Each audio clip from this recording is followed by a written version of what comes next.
360 é até engraçada, porque, ó, ação da PF contra Bolsonaro e aliados. Exatamente. Exatamente. Não é ação, a manchete acertou em cheio. Não é ação contra o crime, ação contra o tráfico, ação contra o crime organizado, ação contra a lavagem de dinheiro. Não, é ação contra Bolsonaro e aliados. A manchete está perfeita. É uma ação política. É uma ação política. E em ações políticas, deveria o judiciário agir com muito mais cautela. Para você prender alguém num contexto político, você tem que ter provas sobradas, assim, de algo muito grave. E não de um migué, como nós vamos ver nessa live. E não de um migué que estão dando. Minuta do golpe. E mais tarde a gente vai ver isso aí. Não existe esse crime de conspiração civil. E até mesmo no âmbito militar, a gente vai ver que isso também não aconteceu. Os ministros do STF sentiram e agora estão recuando através dos atos que eles fizeram contra a Constituição e contra a nação brasileira. Um deles é o ministro Gilmar Mendes. E por que ele está fazendo isso agora? É porque parlamentares foram aos Estados Unidos e fizeram várias denúncias contra as arbitrariedades do STF, contra a nação brasileira e contra a Constituição.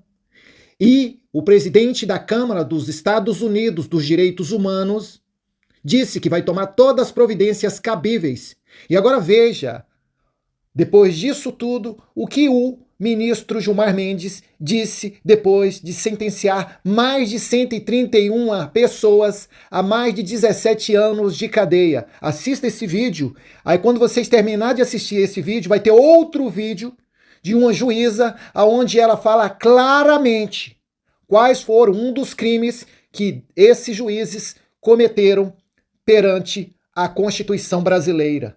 Isso tudo está sendo denunciado lá nos Estados Unidos da América, que está elaborando um projeto específico para o Brasil punir essas arbitrariedades que eles estão fazendo, vilipendiando e atropelando a Constituição brasileira de bem para perseguir os seus opositores politicamente. Ficar indignados com as aberrações jurídicas que acontecem no Brasil, isso aqui que eu vou mostrar para vocês hoje seria o bastante para levar milhões de pessoas para as ruas na semana que vem. Vamos lá. A tentativa de abolição do Estado Democrático de Direito por meios violentos.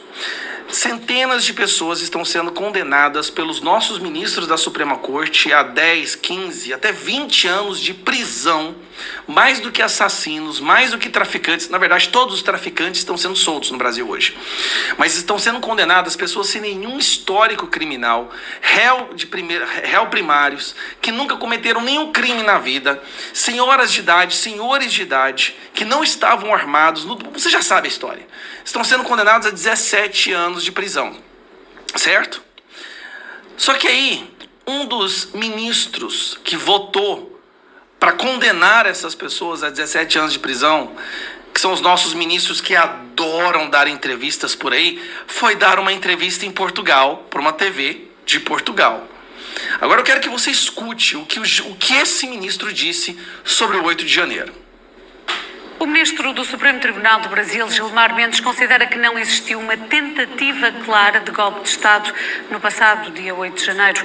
Ainda assim, em declarações ao Jornal 2, da RTP2, o juiz disse acreditar que os vários ataques foram preparados ao longo do mandato de Jair Bolsonaro.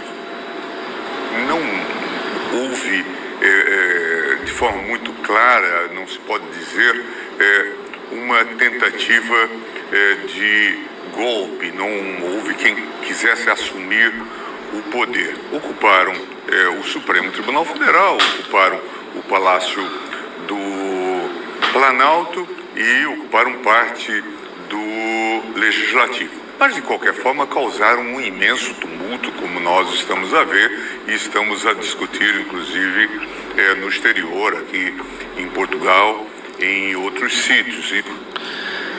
Causaram um tumulto. Não houve uma tentativa de golpe.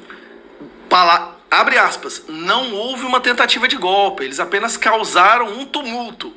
Mas esse mesmo ministro do STF votou para condenar uma pessoa, ou várias centenas de pessoas, a 17 anos por um tumulto. Vamos lá, leia como votou cada um do ministro na primeira condenação do 8 de janeiro. Então nós vamos pegar a primeira condenação, foi 15 anos, 17 anos de prisão por 5 crimes, certo?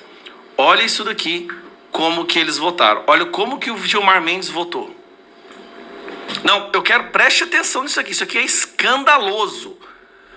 Olha como que o Gilmar Mendes votou. O Gilmar Mendes votou para dar 17 anos de prisão. Não só esse, a várias outras pessoas. 17 anos. Mas essa mesma pessoa que votou condenando por tentativa de abolição do Estado Democrático de Direito, por golpe, acaba de dar uma entrevista em Portugal, dizendo isso aqui. Clara de golpe de Estado no passado dia 8 de janeiro. Ainda assim, declarações ao Jornal 2 da RTP2. O juiz disse acreditar que os vários ataques foram preparados ao longo do mandato de Jair Bolsonaro. Escuta. Não houve, de forma muito clara, não se pode dizer, uma tentativa de golpe. Não houve uma tentativa de golpe, mas esse mesmo senhor está condenando a 17 anos por golpe essas pessoas que ele acabou de falar que não houve tentativa de golpe. Isso é um escárnio. Me desculpa, eu não sei nem se ainda é legal ou permitido nessa nova Constituição brasileira, que ninguém entende mais como que funciona, mas o juiz que condena vai dar entrevista lá fora falando que o crime não aconteceu. Que nem sequer tentaram o crime pelo qual ele condenou a pessoa a 17 anos. Eu tô atônito. Como,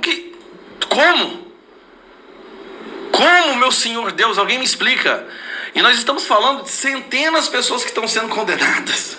E ele provavelmente vai continuar condenando a 17 anos, mesmo tendo admitido que não houve essa tentativa, que esse crime nem sequer chegou a ser tentado. Eu sinceramente, eu não sei o que aconteceu com o nosso país mais. Eu não sei mais o que aconteceu com o nosso judiciário. O que se passa na cabeça dessas pessoas? Será que eles vão destruir a vida de centenas de pessoas para passar uma mensagem, mesmo se tiver que condená-las por um crime que nunca nem sequer foi tentado? Isso é democracia? Isso é Estado Democrático de Direito? Se esse é o Estado Democrático de Direito, talvez hoje eu entenda o porquê que muitas pessoas ficaram tão indignadas ao ponto de fazer aquele vandalismo que fizeram aquele dia. Porque o Estado Democrático de Direito não existe mais no Brasil. E é tão normal que fala isso abertamente. Pelo amor de Deus, gente. Pelo amor de Deus. Pelo amor de Deus. Se o Alexandre de Moraes está investigando Bolsonaro pela prática pelo fato de ter feito, ou supostamente feito, uma minuta de estado de defesa, ou seja, uma minuta de um ato constitucional, isso significa que ele está investigando o Bolsonaro por estar exercendo livremente o seu papel de presidente da República, porque isso está nas atribuições de presidente da República, um dos poderes constitucionais. Está na Constituição, atribuição de presidente da República. E se o Bolsonaro esteve privado, esteve sofrendo esse tipo de assédio judicial quanto à sua atividade de presidente, atividade legítima de cogitar a aplicação de um dispositivo constitucional, isso significa que o Alexandre de Moraes, ao fazer esse assédio, ele está incorrendo no crime de abolição violenta do Estado Democrático de Direito, que é o artigo 359L do Código Penal, que diz o seguinte, 359L, fala assim, dos crimes contra as instituições democráticas, tentar, com emprego de violência ou grave ameaça, abolir o Estado Democrático de Direito, impedindo ou restringindo o exercício dos poderes constitucionais. Então, com essa atitude, restringindo um dos poderes constitucionais, que era o poder do presidente da República, de cogitar a aplicação do estado de defesa, que é um dispositivo constitucional, Alexandre de Moraes incorre no crime de abolição violenta do Estado Democrático de Direito. Então, ele usa da grave ameaça, ou seja, inclusão em inquéritos, a grave ameaça de fazer você perder sua liberdade. Então, fazer você perder sua liberdade de forma injusta é uma ameaça, e é uma ameaça grave. E é mais grave ainda quando você se utiliza dos mecanismos de Estado para fazer isso e dos seus poderes jurisdicionais.